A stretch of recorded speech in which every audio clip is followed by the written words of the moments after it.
So here at Team Puck here, Joe, we've received a ton of inquiries, messages, everything from angry and confused hockey fans in Australia and New Zealand wondering what the hell is going on with accessing the games this season. So we're here to help. Let's run them through what's going on. Can you share what your experience has been so far with the preseason? I can't watch anything, so it's been real good. There was that release saying, ESPN's taking over Australia and New Zealand. You're going to get to watch the games on ESPN. Woo! Yeah, happy times. And then you thought, oh, okay, well, this is weird. And then you put out that release saying, cancel your auto-renew on your NHL package because you're not going to be able to use it. So some people did, some people didn't. And I went to try and watch the game on the ESPN app, on the preseason game, on my Apple TV, and it said, your country is not set up for streaming. I was like, it's been a bit of a confusing one there. We tried to reach out to as many people as possible about the auto-renew situation because I guess not everyone knew what was happening or the changes that were happening. So unfortunately, we have seen a few people mention to us that they have been charged for the season. So I've recommended to them, and if you're in this situation, please talk to your bank or your credit card company or whatever you're using to pay for it to try get that reversed because as it seems, you're probably not going to be able to use that service. So if you went on the ESPN, Watch ESPN website, you could log in that way, and then that way you could watch technically the streams there, but it was asking for a Sky Sport or asking for your provider login, which I guess they do it in the States and whatever with NBC Sports and Rogers and whatever. But not everyone's got a Sky box anymore. A lot of people have cut the cord and moved to Sky Sport Now and everything, where we are, and that's not supported at this stage, which is another shitter situation. It is. It's one of those things. I know. We joke about it, hear it all the time in the hockey world that the NHL just love to fall over themselves and just make things difficult for fans to fall in love with the game or to even access the game and to watch it. The one thing, there was a release that did come out on ESPN Press Room earlier today at the time that we record this, basically announcing what is the situation for streaming NHL around the world. I'm going to quickly read out how it affects Australia, New Zealand, and the Pacific Islands here, which basically covers our audience. Continuing its commitment to be the premier destination for North American sports. ESPN platforms will be the home of the NHL in Australia, New Zealand, and the Pacific Islands. Hockey fans will be able to stream every regular season and postseason NHL game. You'll notice no mention of preseason there. We'll get to that. More than 1,400 games on the ESPN app, including the entire Stanley Cup Final, the playoffs, All-Star Weekend, the Winter Classic, Stadium Series, etc., etc. ESPN and ESPN2 will televise a minimum of 2 regular season NHL games per week, plus the playoffs and the finals. Additionally, NHL studio programming will be available on ESPN channels and the ESPN app, which I think that's a cool development that we're going to get stuff from the NHL network that we haven't been able to get before.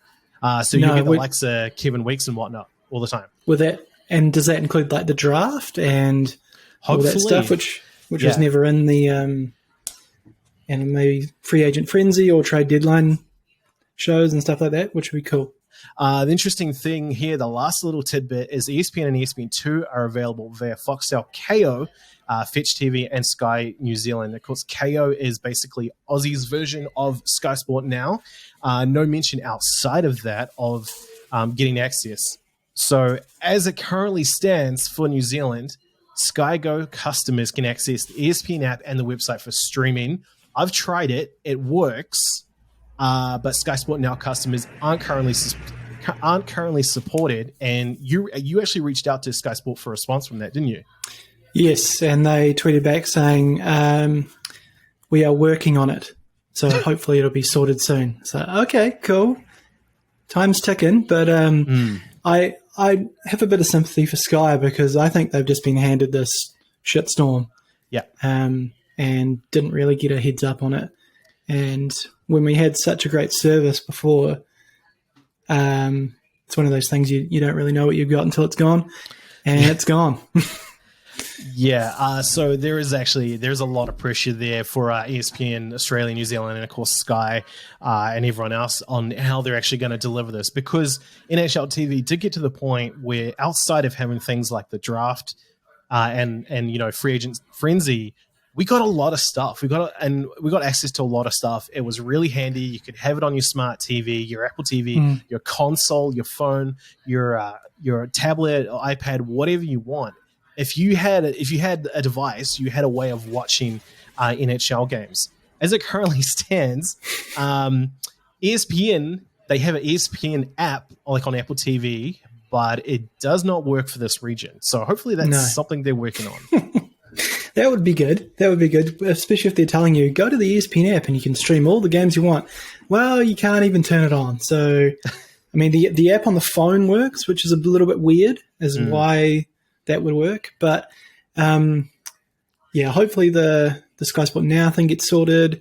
I think it's a pretty good product. It's like $40 a month and you get all the Sky Sport channels. You can watch 24 hours on demand as well if you miss something, which is quite good. But it's also just having that.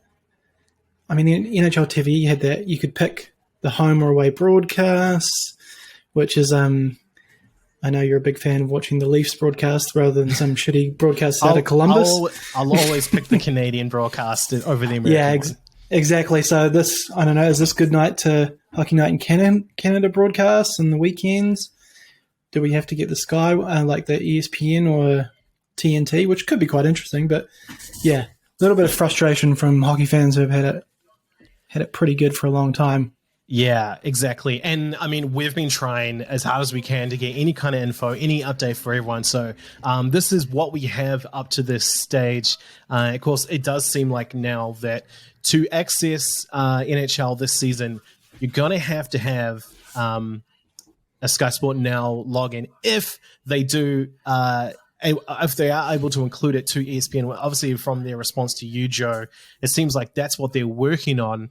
As you vouch for, it is a really good service. I use it as well. If you're wondering now what the cost might be, you can get weekly passes, monthly passes, or an annual pass.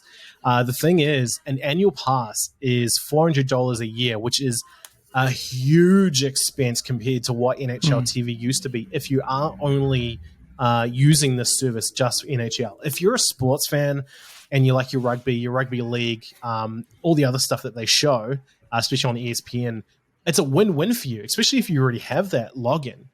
And once with the caveat that as long as Sky Sport Now does get included, there is a monthly pass of $40 a month as well. There's a free 7-day trial. So if this does work out, that's a way of seeing if it's what you want, or you may have to find other means. And like, Logan, how crazy is it that like when the NHL signed that deal coming out of the lockout to like stop the ESPN deal, in a way that kind of signaled like hockey was dead on TV in New Zealand for such a long time because you couldn't watch it anywhere. You'd have like the finals or whatever on their NHL international feed, which was brutal at times. But over time, Sky started showing like maybe one game a month, and then eventually they'd have like maybe a couple of playoff games. And it wasn't until this NHL TV kind of package came along that we could watch whatever we wanted, when we wanted, and however we wanted. And it's now crazy that the NHL going back on Sky has almost killed it. It's quite ironic. It is a little bit like that. I mean, hopefully it is not coming to that, and we're just kind of having this little pessimistic view about what might come. The downside is if Sky Sport Now doesn't get included and you have to become a Sky Go customer, which basically means you are a normal satellite customer. One problem there, New Zealand, especially in Auckland, we're still currently in this thing called a level 3 lockdown, and Sky have a note on their website that they are not doing installations unless you're in level 2. So the rest of the country is fine. If you want to go that route, it is also expensive as well. I think no matter what, unless you're going to go the way of continuing NHL TV and using a VPN, which if that's what you're doing, fine. We're not here to judge you for that because we've all kind of been handed this shit sandwich of a situation. but there might be a bit of a pause on getting access. Yeah, or get to know your parents or your grandparents or your auntie and uncle's Sky Go login and do it that way. So at the moment, as it stands, cord cutters, you're screwed. And we're on that boat as well. So we're there with you. We're trying to paddle ourselves out of the situation. So we'll find out any more updates. We'll let you know. And we'll keep you updated on the situation as best we can. So make sure you follow us on Instagram, Facebook, Twitter, and YouTube. And we'll do everything we can to make sure you guys get your hockey.